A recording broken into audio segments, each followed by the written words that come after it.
Assalamualaikum warahmatullahi wabarakatuh. Pemirsa peserta mata kuliah pemrograman berorientasi objek, selamat jumpa hari ini di dalam pertemuan pertama. Meskipun kita tidak saling bertatap muka, tapi dengan adanya media ini paling tidak mahasiswa bisa mendengar, melihat dosennya.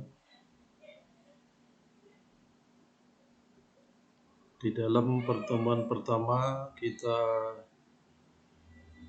awali dengan kontrak perkuliahan. Kenapa kita harus kontrak? Karena ideologi pendidikan yang kita anut adalah sistem SKS. Jadi satuan kredit semester dikatakan sebagai kredit, artinya harus ada perjanjian kontraknya, yaitu paling tidak menyangkut materi yang akan dibahas di dalam perkuliahan ini, di mana materi-materi itu merupakan proses pembelajaran, proses untuk mencapai tujuan daripada mata kuliah ini. Maka oleh karena ada proses untuk tujuan yang kita harus juga sepakati, maka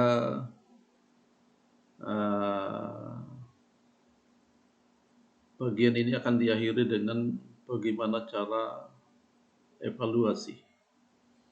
Jadi evaluasi ini akan menyangkut, akan menilai sejauh mana mahasiswa menyerap materi perkuliahan, sejauh mana tingkat penguasaan mahasiswa terhadap materi perkuliahan ini setelah mengikuti proses perkuliahan. Kalau tujuan itu tercapai secara full, maka tentu saja evaluasinya juga full, nilainya full, mungkin A. Tapi kalau pencapaian tujuan itu hanya sekian persen, maka penilaiannya juga ya hanya sekian persen.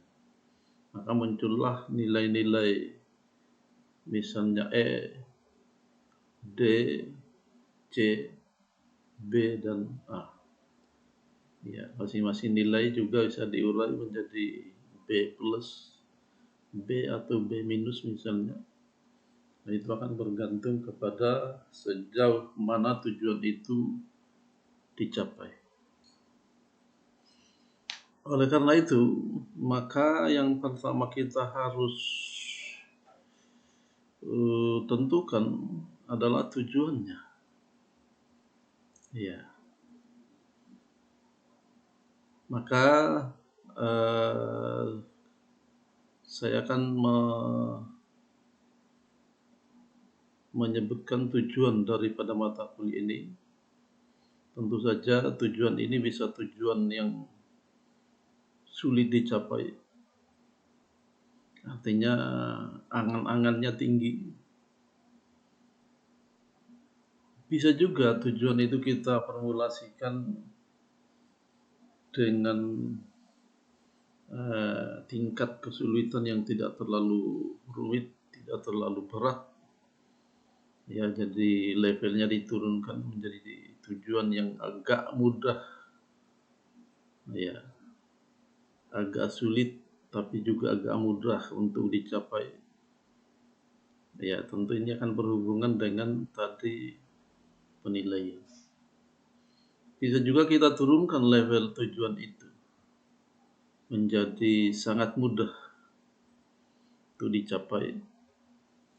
Ya, tinggal kira-kira yang diinginkan yang mana, apakah yang sangat tinggi atau yang sedang atau yang tidak terlalu susah atau sangat mudah untuk dicapai. Ya. Ya, dalam beberapa hal mata kuliah pemrograman memang dianggap cukup sulit untuk sejumlah orang. Sebagian besar orang dianggapnya cukup sulit bahasa pemrograman. Ya, maka untuk kita mengambil tujuan yang kita harus capai, maka tujuan itu mungkin kita tidak terlalu pasang muluk-muluk. Mungkin saya bisa definisikan, saya rangkai dalam sebuah kalimat bahwa tujuan dari mata kuliah ini adalah mahasiswa dapat membuat program yang sederhana. Nah, itu aja. Jadi kalau mahasiswa sudah bisa membuat program yang sederhana, ya itu artinya bahwa mahasiswa sudah mencapai tujuan. Ya, tentu saja pengertian sederhana ya sengaja digantung, artinya ya sederhana itu seperti apa. Ya, tentu akan bergantung kepada bagaimana respon mahasiswa pada saat proses belajar mengajar terjadi. Ya. Untuk mencapai tujuan itu, maka materi-materi yang akan kita pelajari adalah pendahuluan, pengantar yang menjelaskan secara umum tentang object oriented programming. Yang kedua, membahas tentang objek dan kelas. Yang ketiga, ya kita harus juga memasukkan tipe data dan operator yang tentu saja sudah dipelajari di mata kuliah pemrograman yang sifatnya terstruktur, algoritma pemrograman.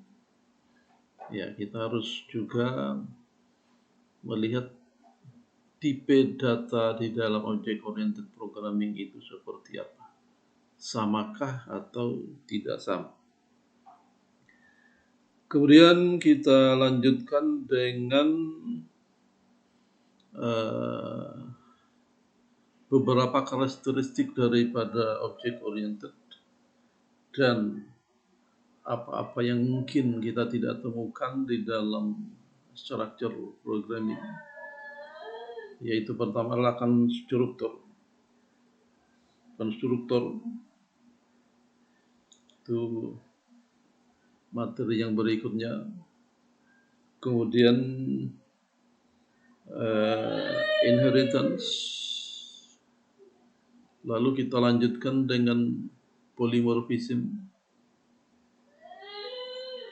Kemudian kita lanjutkan dengan eksepsi. Lalu kita lanjutkan dengan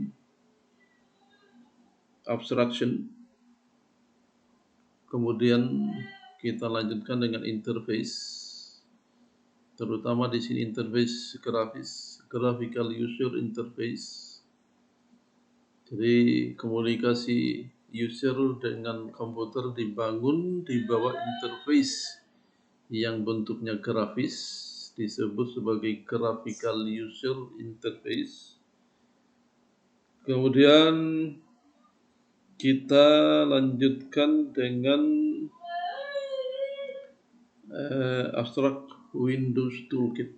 ya di interface juga sebenarnya, tapi interface kita bagi dalam bentuk swing dan AWT, Abstract Windows Toolkit, dan yang terakhir adalah network. Jadi bagaimana kita melakukan koneksi dari interface yang kita bangun dengan basis data atau database. Ya, kira-kira itulah yang kita akan pelajari dalam mata kuliah ini. Lalu setelah itu dipelajari, maka kemudian dievaluasi. Tapi evaluasi ini akan berjalan dari awal sampai dengan akhir perkuliahan. Jadi mulai dari awal, mulai dari pertemuan pertama ini sudah ada evaluasi sebagaimana yang diamanatkan dalam undang-undang tentang pendidikan kurikulum 2006 bahwa 2016 bahwa proses pembelajaran itu evaluasinya harus dimulai dari pertemuan pertama sampai dengan pertemuan terakhir, termasuk dengan 2 kali ujian, yaitu UTS dan UAS. Maka diamanatkan bahwa di dalam sekali pertemuan, di dalam satu pertemuan itu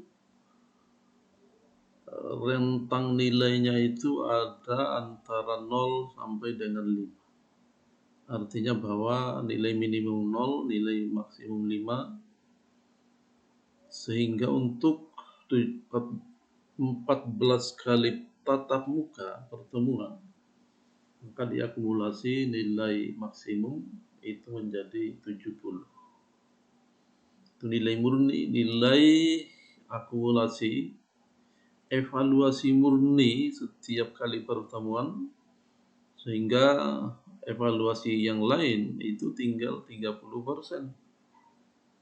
Ya, tidak lagi 100%, tidak, ya itu tinggal 30%. Maka di dalam mata kuliah saya distribusikan itu 30% menjadi nilai 10 di kehadiran, 10% untuk UTS, dan 10% untuk UAS. Ya, itu di penilaian, metode penilaian dari mata kuliah yang selama ini yang saya ajarkan. Ya, jadi saya kira itu di dalam perkenalan ini, di dalam mengawali perkuliahan ini, jika mahasiswa ada hal-hal yang mau dikonfirmasikan atau mungkin merasa keberatan atau mungkin mengusulkan tentang materi-materi yang diinginkan oleh mahasiswa sepanjang masih dalam koridor object oriented programming, silakan dituangkan, dituliskan di baris komentar di portal Siakat, di portal Unsada, ya, di portal resmi, di portal baku yang kita gunakan untuk kuliah daring. Ya, saya kira itu penjelasan awal daripada mata kuliah Object Oriented Programming.